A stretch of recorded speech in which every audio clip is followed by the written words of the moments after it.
Hi, my name's Stephanie. I am a mom to three little girls, and welcome back to Ready and Rooted Homeschool. This is my homeschool channel where I talk about all things homeschooling, specifically the younger years, as I have a 4-year-old, a 2-year-old, and a 5-month-old. So today's video, I want to take some time. I had a question in one of my previous videos asking me about, as a physical therapist, how I incorporate different things into our homeschool day, or just tips and tricks to use with your kids from a physical therapist perspective as a homeschool parent. So now disclaimer, yes, I am a physical therapist. I am not a pediatric physical therapist.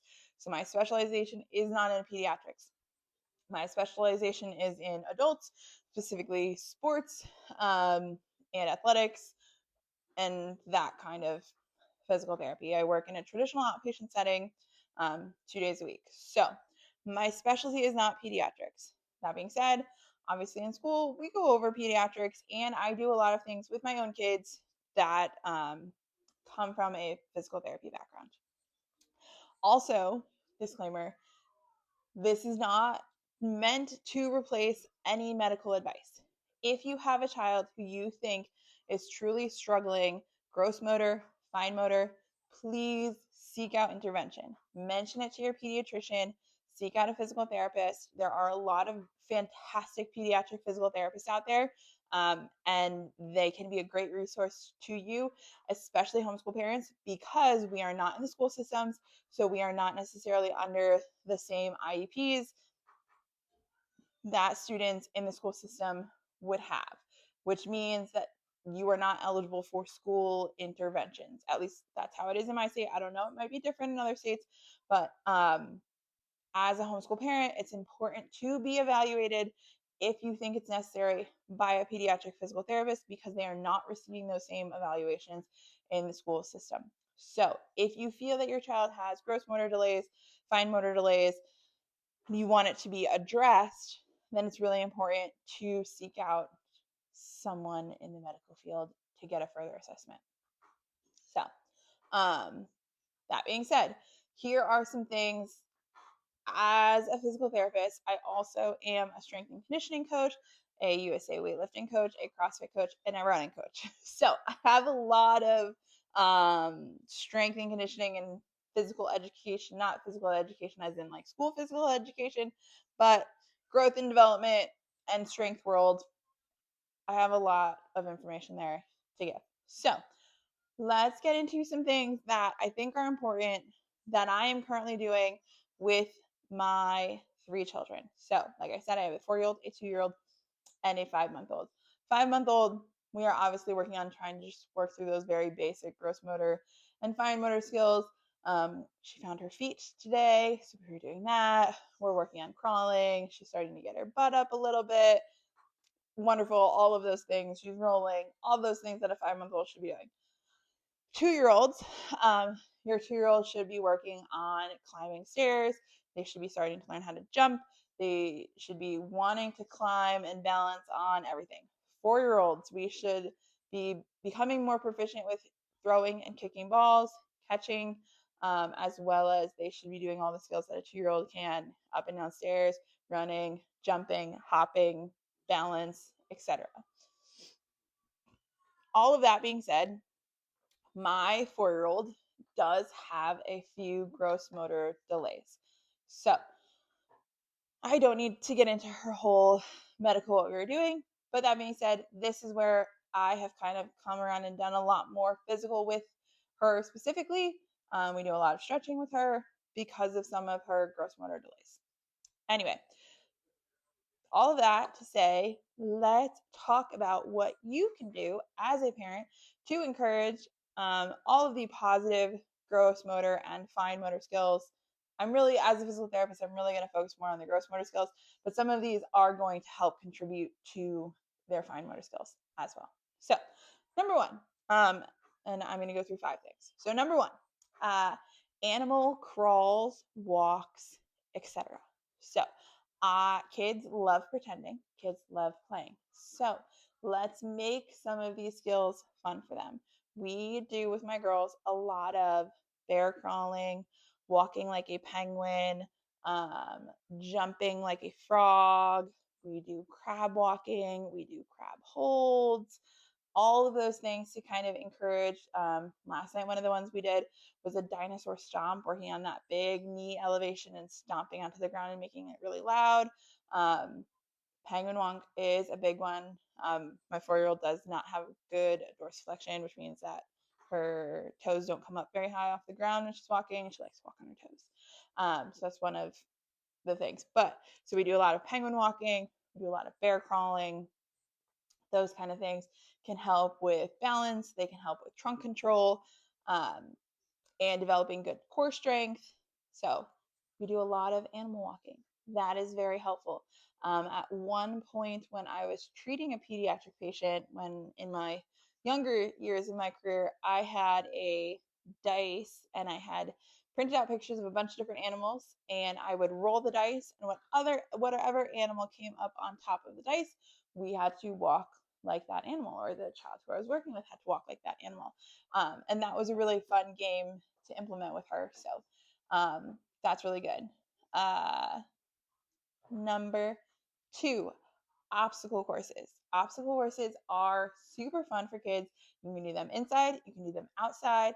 We like to do a kind of like hopscotch obstacle course outside, where I will draw a hopscotch, I will draw a balance beam, I will draw what we call twisters, so it's like a swirl and they spin around. We will do leapfrogging, so hopping from dot to dot to dot. We will also do a bear crawl there. So those kind of things. Inside, you can just do them on the ground with different colored things that you have. We happen to have stepping stones at my mom's house that we will use. Here we have these like rainbow colored like air blocks. We also have a nugget couch, which is really good to incorporate into your obstacle course. We have a tunnel that we will use in our obstacle course, but you can find anything. I've done obstacle courses and balance beams with painter's tape on the floor. So any sort of obstacle course that is going to force them to balance, to walk in a funny way, to jump. Bonus points if it gets them on their hands, so crawling under something, climbing over something, doing a big step like one leg up and over.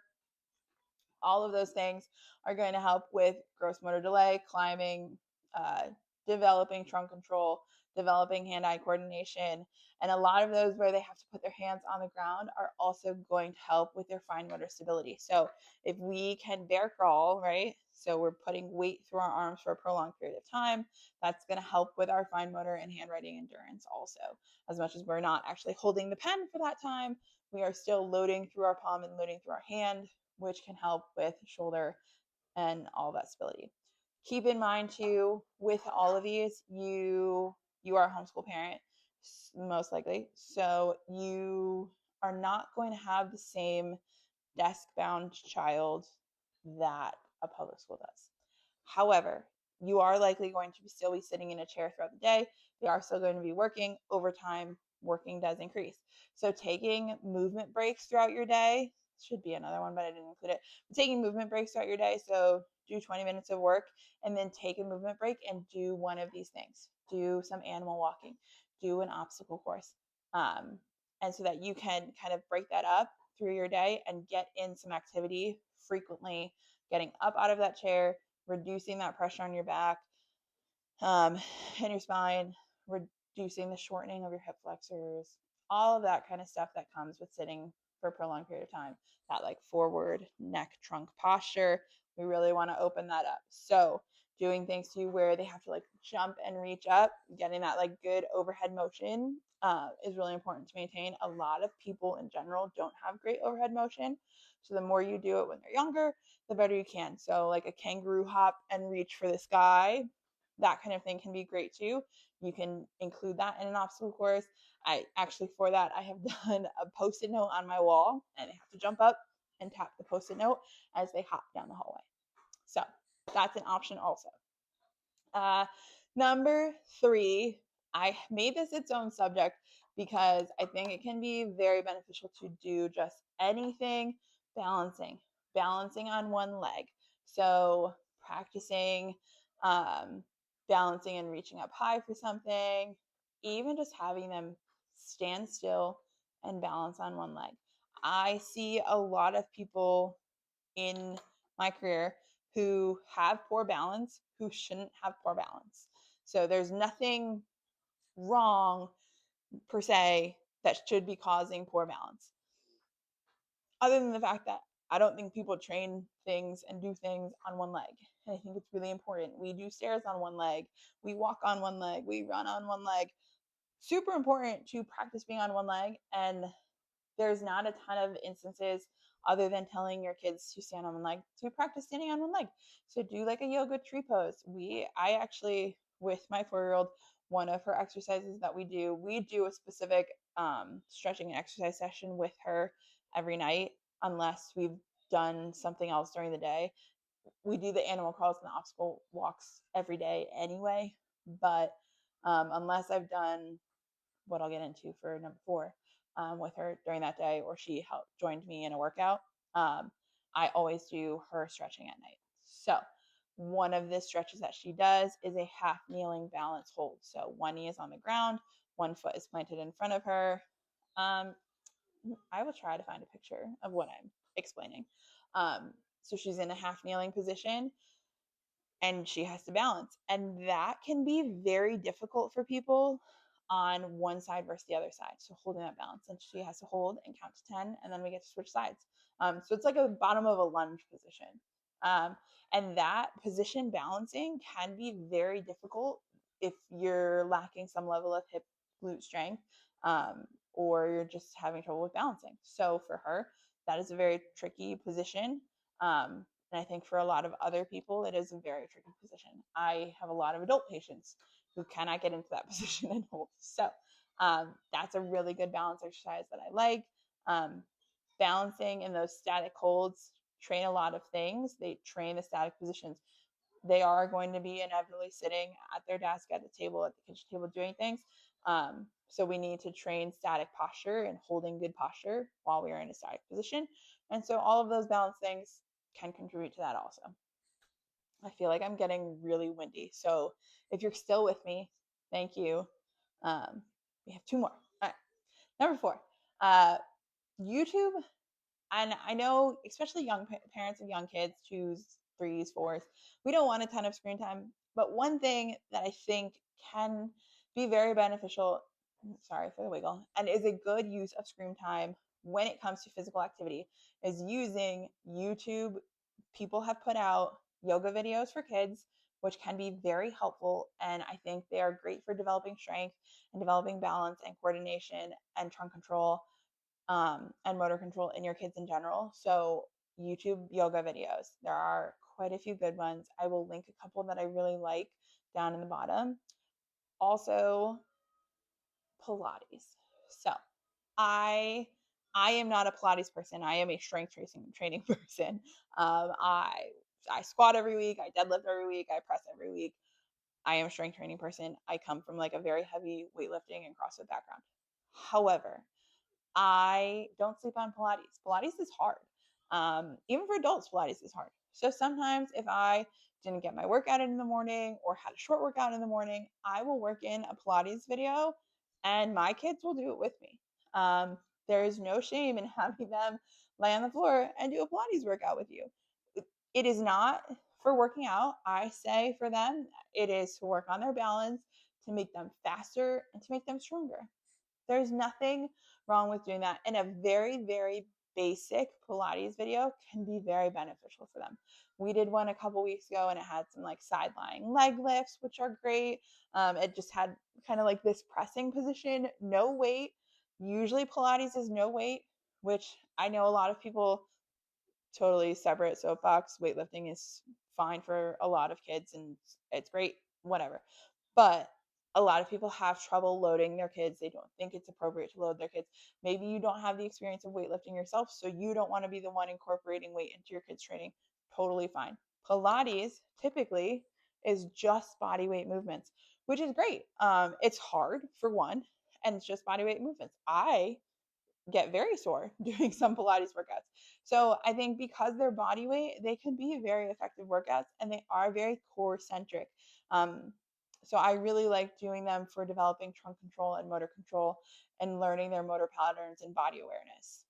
So YouTube, Pilates, and yoga. I will do my best to link some of my favorites down below. And Go Danny Go. We have not done them, but I have heard great things, and I have heard from other physical therapists that they encourage parents to have their kids do Go Danny Go videos. So that's an option also. I think it's Go Danny Go. I don't know. I'll link. I'll link them down below. Okay, and number 5, um, classic I'm going to call them 90s. I'm sure some of them are 80s. But when you think of classic games that you did in PE or just outside with family, neighbors, all of that, fantastic for your kids. And they don't have to be anything wild. Duck, duck, goose, great. Hopscotch, great. I'm trying to think of some of the other ones. Simon Says, fantastic. You get to control that. If you want to work in balance and your kid doesn't like balance, Simon Says is a wonderful game. Okay. Simon Says, stand on one leg. Simon Says, touch the floor. Working on bending, range of motion, all of that. Simon Says, hop up and down. Simon Says, waddle like a penguin. Fantastic option. So those, as well as some of those things that you like did in PE class, you're like, what were we even doing? Listen, everyone in PE loved those carts, right? And the parachute. Those were the best days in PE, hands down. I am not buying that for my home as a homeschooling parent. However, we have scooters. I have had them sit on their scooter and wheel around the driveway. It's really good for developing posterior chain strength. We don't have one of those fun parachute things, but you can do other things. We've done it with a blanket in the house, the parachute thing. They love that. Actually, our library has a parachute, so they love doing that there.